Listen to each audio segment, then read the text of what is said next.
Subscribe now and press the bell icon. Never miss an update.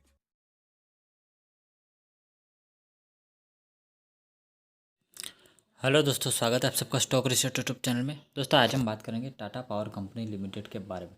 Almost 267 का इसने 3-4 दिन पहले हाई बनाया था और वहाँ से देखिए तो काफ़ी बड़ी गिरावट हमको देखने को मिली। अभी इसका प्राइस 222 हो चुका है। आज भी 1.5% की गिरावट इसके अंदर हमको देखने को मिली।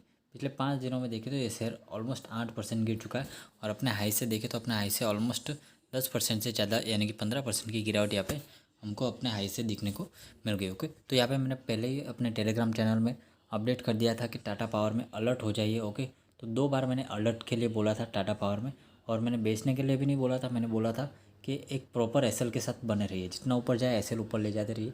तो अगर आप टेलीग्राम चैनल में नहीं हो तो जल्दी से लिंक डिस्क्रिप्शन में, सिर्फ 5 सेकंड लगता है, जहाँ पर मैं डेली कॉल्स भी लेता हूँ। सारी शेयर मार्केट के रिलेटेड जो भी न्यूज़ है मॉर्निंग में ही अपडेट कर देता हूँ, ताकि पूरे दिन का ट्रेड आपको कैसे लेना है, किस तरह से लेना है, सारी चीज़ें आपको टेलीग्राम चैनल में ही मिल जाएंगी। तो टाटा पावर में अलर्ट कर दिया था, तो आई होप आप भी 250 के आसपास निकल गए होगे, ज़्यादा लॉस नहीं हुआ होगा या फिर अच्छा खासा प्रॉफिट होल्ड करके बैठे होगे। ओके, तो अभी जो लोग 260 के ऊपर लेके बैठे या 200-250 के ऊपर लेके बैठे, उनको क्या करना चाहिए? प्रॉफिट बुक करना चाहिए अगर प्रॉफिट में है, या फिर लॉस में है तो उनको निकल जाना चाहिए, या किस प्राइस पे एवरेज करना चाहिए, कितना टाइम होल्ड करना पड़ेगा, ये सारी बातें हम करेंगे इसी वीडियो में। जो भी नए लोग हैं प्लीज़ चैनल को सब्सक्राइब कर दीजिए, और भी किसी शेयर के बारे में जानना चाहते हैं प्लीज़ चैनल के नीचे कमेंट कीजिए, और प्लीज़ टेलीग्राम चैनल ज्वाइन कर लीजिए। और आज मेंबरशिप पे भी जो ऑफर चल रहा है ईयरली सब्सक्रिप्शन पे, और सिर्फ 5,000 का डिस्काउंट मिल रहा है। ओके, ईयरली सब्सक्रिप्शन पे। ओके, सिर्फ जल्दी से जाके ज्वाइन कर लीजिए। 1,500 रुपीज़ पर मंथ के हिसाब से ईयरली 18,000 होता है, लेकिन आज की ऑफ़र है सिर्फ और सिर्फ 13,000। ओके, तो जल्दी से जाके ज्वाइन कर लीजिए मेंबरशिप, जहाँ पे आप डेली 10 से 15,000 ईजिली कमा सकते हैं, और कैपिटल भी सिर्फ 15 से 20,000 का ही चाहिए, ज़्यादा नहीं चाहिए।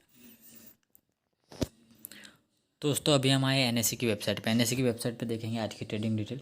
आज ओपन हुआ 228 पे, हाई बनाया 233 का और लो बनाया 216 का, और क्लोजिंग हुई 222 रुपये के ऊपर। 1.5% की गिरावट के साथ क्लोजिंग हुई। हम देख सकते हो 2 दिन पहले 19 अक्टूबर को इसने हाई बनाया था 267 का, और वहाँ से ज़बरदस्त गिरावट हुई, और बाउल भी लो देखे तो 51 रुपीज़ का, और वहाँ से शेयर जो 5 गुना हो चुका है सिर्फ और सिर्फ 1 साल के अंदर। क्वांटिटी देखें तो आज क्वांटिटी ट्रेड हुई ऑलमोस्ट 8,57,64,000 शेयर्स की। डिलीवरेबल क्वांटिटी देखें तो 1,53,07,550 शेयर्स की। सिर्फ 17.5% की डिलीवरी हुई, जो कि कुछ खास एक्साइटिंग नहीं दिखाई दे रही। ऑलमोस्ट 25 से 30% की डिलीवरी हो तो उसको ठीक ठाक मानी जाती है। 17% की डिलीवरी यानी कि यहाँ पे अभी भी माल उठाया नहीं जा रहा, सिर्फ और सिर्फ ट्रेडिंग हो रही है, ऐसा आप कह सकते हो। तो दोस्तों फिलहाल अगर हम सपोर्ट की बात करें तो जो फर्स्ट सपोर्ट दिखाई दे रहा है वो है यहाँ पे 200 रुपीज़ के ऊपर, और जो नेक्स्ट सपोर्ट है वो है यहाँ पे 180 रुपीज़ का और 175 रुपीज़ के। ओके, तो ये 200 रुपीज़ का सपोर्ट अगर तोड़ता है, जो कि मुझे नहीं लगता कि तोड़ेगा, क्योंकि 200 पे यहाँ पे खतरनाक बाइंग हो सकती है। ओके, तो ध्यान रखना, यहाँ पे इंस्टीट्यूशनल भी 200 के लेवल पे बाई कर सकते हैं। या फिर थोड़ी और गिरावट आ जाती है, चलो मान लेते हैं 180 तक भी आ जाता है, तब भी ये शेयर जो है एवरेज करने लायक है। क्योंकि टाटा पावर पे मुझे इतना भरोसा है कि ये अगर 100 रुपये पे भी आ जाए फिर भी हम यहाँ पे बाइंग करेंगे, और इसलिए बाई करेंगे क्योंकि आने वाले 5 से 10 सालों में टाटा पावर का जो ग्रोथ होने वाला है वो सबको हिला के रख देगा। ओके, तो पहले से टाटा ग्रुप की कंपनी है, तो जल्दी से इसमें ज्वाइन हो जाइए। ओके, टाटा टेलीग्राम चैनल में ज्वाइन हो जाए ताकि मैं आपको रेगुलर अपडेट मैं दे सकूँ। तो टाटा पावर में जो लोग 5 से 10 साल के लिए इन्वेस्ट करके रखे, उनको यहाँ पे बिल्कुल भी घबराने की ज़रूरत नहीं, क्योंकि फंडामेंटल काफ़ी अच्छे हैं। कंपनी का फ्यूचर प्रोस्पेक्ट काफ़ी क्लियर है। पूरा टाटा ग्रुप पूरा एक इलेक्ट्रिक व्हीकल का एटमॉस्फेयर बना रहा है पूरा का पूरा। तो टाटा केमिकल बैटरी बनाने में लगी है, टाटा मोटर्स इलेक्ट्रिक व्हीकल बना रहे हैं, टाटा पावर्स चार्जिंग स्टेशन बना रहे हैं, यानी कि अंदर ही अंदर कंपनी का एनवायरनमेंट इस तरह से चल रहा है कि सारे बिजनेस एक दूसरे से कनेक्टेड है। ओके, साथ ही टाटा पावर ने अभी कहा है कि वो अपने जो रिन्यूएबल एनर्जीज वाले बिजनेस है उसका अलग आईपीओ भी करना चाहता है। ओके, तो ऐसी न्यूज़ कुछ महीने पहले आई थी, लेकिन उसके बारे में फिर से कोई अपडेट अभी तक नहीं आया है। तो देखो टाटा पावर पहले क्या करती थी, पावर जनरेशन, ट्रांसमिशन और डिस्ट्रीब्यूशन का काम करती थी इलेक्ट्रिसिटी के अंदर। लेकिन अब कंपनी ने जो है इलेक्ट्रिसिटी जो है रिन्यूएबल सोर्सेज से बनाने के बारे में एकदम मक्कम प्लान बना दिया है, और कंपनी जो है सोलर रूफटॉप भी बना रही है, और जिससे वो 1 लाख ईवी स्टेशन बनाने वाली है 2025 से पहले। ओके, तो कंपनी का पावर पोर्टफोलियो में देखें 12,800 मेगावाट्स का इनका थर्मल, हाइड्रो और रिन्यूएबल WHR पावर प्रोजेक्ट्स पूरा इंडिया में फैला हुआ है, और टोटल कैपेसिटी में से थर्मल 69%, वो करता है। सोलर के पास 14% है और वाइंड में से 70% और हाइड्रो में से 70% जो है रिकवरी है टोटल पावर की। ओके। और साथ ही कंपनी ने जो 4,000 मेगावाट का अल्ट्रा मेगा पावर प्रोजेक्ट जो है मुंद्रा पोर्ट पे लगा रखा है, जिसकी वजह से कंपनी का 31% टोटल कैपेसिटी और 45% थर्मल कैपेसिटी सिर्फ मुंद्रा पोर्ट से आता है। तो दोस्तों यहाँ पे कंपनी का विज़न भी आप क्लियर देख सकते हो, ये देखा विज़न। ओके। तो कंपनी का विज़न ये है कि इनकी जो पावर कैपेसिटी को इंक्रीज़ करना है और साथ ही जो ये थर्मल पावर सोर्सेज को क्लीन एनर्जी में कन्वर्ट करना है। ओके। तो ज़्यादा टाइम तक ये लोग थर्मल पावर एनर्जी का यूज़ नहीं कर सकते, तो इनको आने वाले टाइम में रिन्यूएबल एनर्जी और इनका जो है ग्रीन एनर्जी को एक्सपेंड करके 60% तक करना है 2025 तक और 80% करना है 2030 तक। यानी कि 2030 तक ये अपने सारे पावर प्लांट्स को जो है रिन्यूएबल एनर्जी में कन्वर्ट कर ही लेंगे। ओके।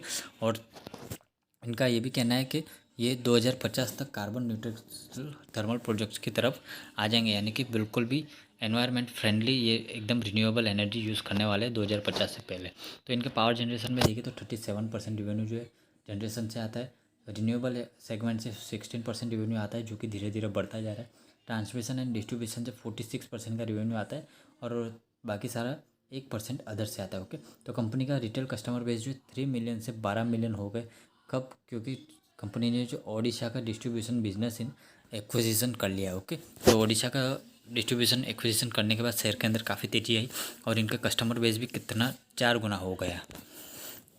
तो कंपनी का मेन फोकस फिलहाल रिन्यूएबल एनर्जी को बनाने में, उनका ट्रांसमिशन और डिस्ट्रीब्यूशन करने में के अंदर ही है, क्योंकि और कंपनी जो है सोलर रूफटॉप भी बना रही, तो रिन्यूएबल एनर्जी पे कंपनी काफ़ी ज़्यादा ध्यान दे रही है। और साथ ही solar pumps, microgrids, EV charging, energy service, home automation, floating solars और अदर्स सेक्टर्स में भी कंपनी काम करी। ओके। यानी कि रिन्यूएबल एनर्जी से जुड़ी जितनी भी चीज़ें वहाँ पे कंपनी जो है लगी हुई है और ज़्यादा से ज़्यादा चार्जिंग स्टेशन बनाने की इंडिया में कोशिश की जा रही है। तो फिलहाल कंपनी का शेयर होल्डर मार्केट कैप देखें तो 72,000 करोड़ है। पी वैल्यूएशन 50 जो कि थोड़ा नीचे होना चाहिए, I know. Return on capital employ कोई खास नहीं है, रिटर्न ऑन इक्विटी भी काफ़ी कम है, लेकिन आने वाले टाइम में हो सकता है इंप्रूव हो जाए। डेप्थ देखें तो 46,000 करोड़ का है, जिसको कंपनी ने कहा है कि वो धीरे धीरे कम करती जा रही है। साथ में टोटल एसेट है 98,000 के। नंबर ऑफ इक्विटी शेयर देखें तो 320 करोड़ है। ओके। 52 हाई एंड लो मैंने बता दिया। फेस वैल्यू है 1 रुपये की, अर्निंग पर शेयर देखें 4 रुपये की है। तो दोस्तों शेयर होल्डिंग पैटर्न अगर देखें तो 2018 में प्रमोटर के पास 33% थी और प्रमोटर कौन है? टाटा सन्स।